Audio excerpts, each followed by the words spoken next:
Salut à toi, j'espère que tu vas bien.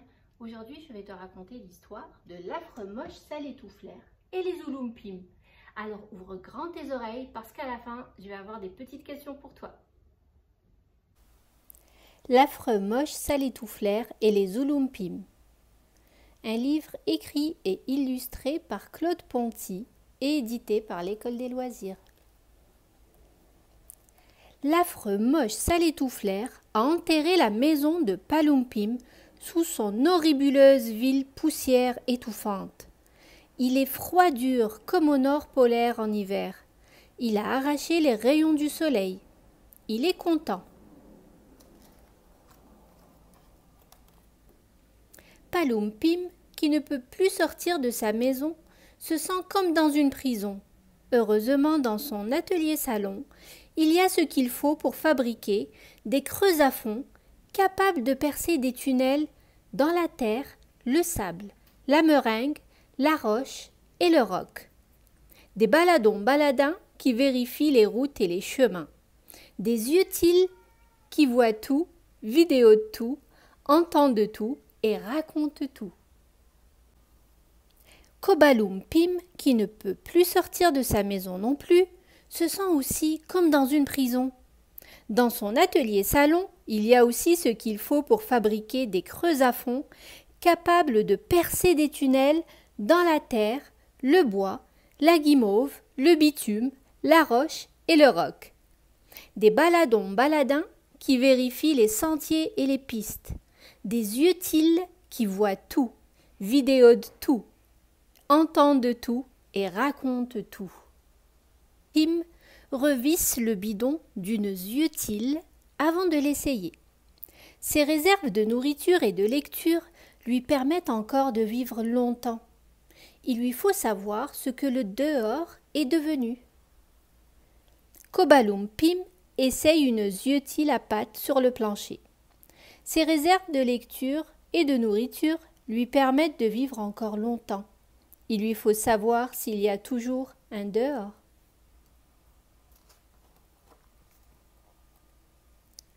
L'affreux moche Salétouflère règne dans le ciel. Il est plusieurs, presque partout en même temps. De chacune des deux maisons, les creux à fond ont percé des tunnels jusqu'au dehors qui, heureusement, est toujours là. Les yeux-ils se dépêchent d'aller voir ce qui se passe dehors plus loin, dans les ailleurs d'autre part. Pendant ce temps, certains lisent une histoire en 5 tomes et Jérémie, la taupe, se promène dans ses galeries souterraines.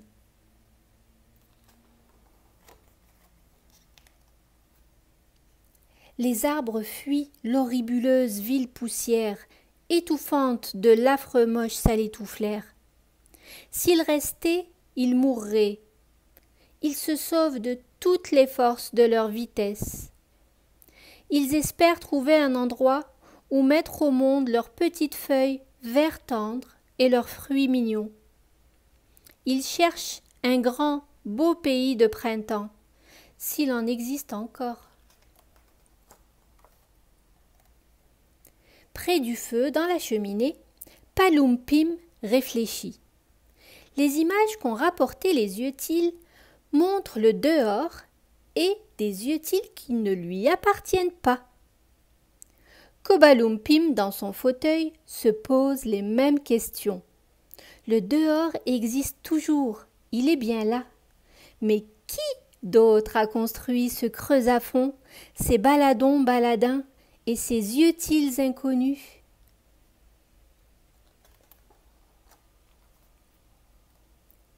Comme personne ne se connaît, personne ne sait qui est l'autre au dehors. Palumpim et Cobalumpim ont la même idée en même temps. Allez voir ce qui se passe dans le dehors et découvrir qui est l'autre. C'est pourquoi les tunnels ont été élargis, ce qui énévrite l'affreux moche Salétouflère. Après avoir longtemps marché vers la gauche de l'ouest pendant quelque temps et à droite de l'est pendant plusieurs moments, Palumpim et Cobalumpim se rencontrent au carrefour des chemins qui se croisent en haut des escaliers. Cobalumpim et Palumpim sont des Zoulumpim de la même espèce. Ça se voit bien. Dans le ciel, l'affreux moche salétouflaire grognera les guettes.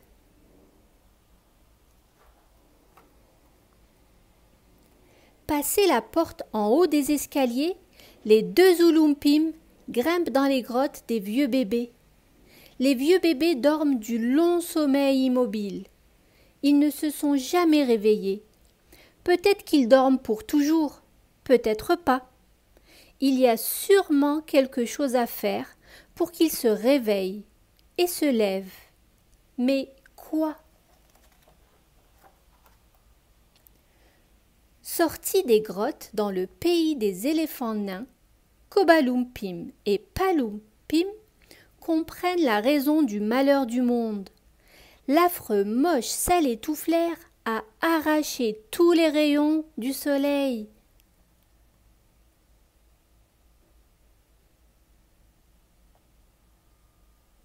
Cobalumpim et Palumpim se disent en même temps. Il faut réparer le soleil, tu as raison, ramassons tous ces rayons et remettons-les en place, oui.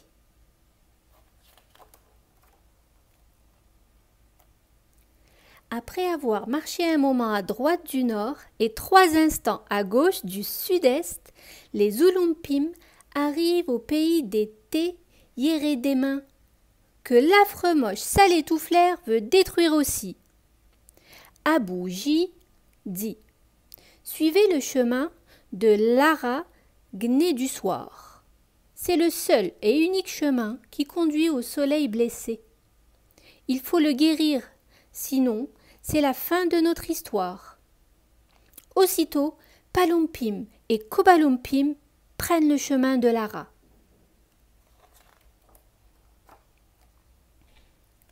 Le chemin de fil et de toile passe entre des châteaux de toutes sortes et de toutes pointes où se cachent des monstres affamés. Sur ce chemin, on devient petit et grand. Si on tombe, c'est dans la gueule des monstres.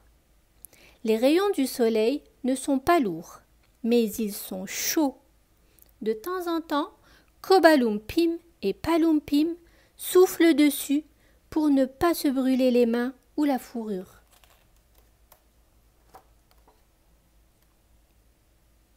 Au bout du chemin, au pied de l'échelle descendante, Palumpim et Cobalumpim construisent une machine à remonter les rayons du soleil. Quand Palum saute sur la planche, Cobalum monte jusqu'au soleil et accroche son rayon. Cobalum redescend, atterrit sur la planche. Palum monte avec un autre rayon, l'accroche au soleil, redescend, atterrit sur la planche. Cobalum monte avec un autre rayon, l'accroche au soleil. Cobalum redescend, atterrit sur la planche. Palum monte avec son rayon, l'accroche au soleil. Redescend, atterrit sur la planche. Cobalum monte, etc.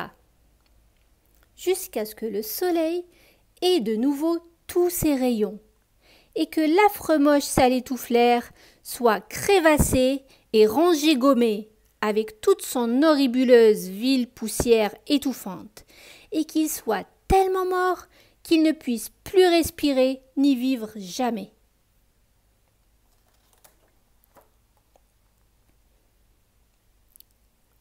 Cobalumpim et Palumpim ont à peine fait 2 ou 3 pas que tout se met à vivre ou à revivre. Les arbres reviennent pour le printemps d'ici. Les vieux bébés se réveillent tout jeunes et s'en vont découvrir leur vie. Pendant que Panzé le chat s'émerveille du changement, que les poissons sautent de joie, que Ploum Trala lit dans son lit et que les 2 Zoulumpim se donnent la main. Les 2 Zoulumpim retournent chez eux. Ce qui les étonne, c'est de suivre le même chemin. C'est surprenant. Devant la maison de Palumpim, Kobalumpim voit un tunnel creusé comme le sien. Mais la surprise la plus grande, c'est que les deux Zoulumpim sont voisins. De plus, les voilà amoureux. C'est vraiment plus que bien. C'est bisouti Kalinou choupiné. Palumpim et Kobalumpim grimpent sur l'échelle d'amour qui compte 14 échelons fleurs et 5 échelons cœurs, puis dansent l'amour aux ailes, tendre aux ailes. Kobalumpim et Palumpim ont creusé un nouveau tunnel entre leurs deux maisons, pour être ensemble ou seuls, comme ça leur chante. Se prêter des livres, inventer des desserts, regarder des histoires, fabriquer des baladons-baladins, des rigolos marrons poilotins, des roupillons révotins, musiquer des ritournelles, prendre des chatouilles bains, piloter des fauteuils, ou monter et grignoter des grains de raisin dans la gloriette à tranquille papote, tout en buvant un thé d'été, pendant que leurs 12 petits jouent au jeu des enfants Zoulumpim. L'histoire est terminée, j'espère que tu l'as aimée. Maintenant, je t'invite à écrire ta propre histoire. Donc, tu vas commencer par choisir un personnage principal. Ça peut être un animal, ça peut être un être humain, ça peut être qui tu veux. Ça peut même être une plante, un objet. Donc, tout est possible. Hein. Utilise ton imagination. Tu as un personnage principal. Ce personnage principal vit une situation qui est difficile, qui est problématique, où il n'est pas confortable. Donc, tu peux t'inspirer de toi, des choses que tu as vécues. Tu peux t'inspirer de ces dernières semaines ou ces derniers mois, de ce qu'on vit. Voilà, il faut que ce soit un problème, quelque chose qui fait qu'on ne vit pas comme d'habitude, on n'est pas heureux, on n'est pas épanoui. Et dans cette problématique-là que tu vas décrire, que ce personnage va vivre, il va trouver des solutions. Donc, tu vas dire quelle solution il a trouvé lui tout seul ou avec ses amis, sa famille ou sa communauté. Ils vont les mettre en application. Tu vas décrire ça aussi. Qu'est-ce qu'ils ont fait comme travail? Qu'est-ce qu'ils ont appliqué comme solution pour aller mieux? Et à la fin, tu vas décrire un dénouement. Tu vas décrire comment ça a fonctionné et comment est-ce que ça finit bien. Donc voilà, une histoire avec un personnage principal, une situation difficile, des solutions, un travail d'entraide qui fait que on met en application ces solutions-là, on travaille très fort et on a une fin qui est heureuse. Je te souhaite de t'amuser et je te dis à très bientôt.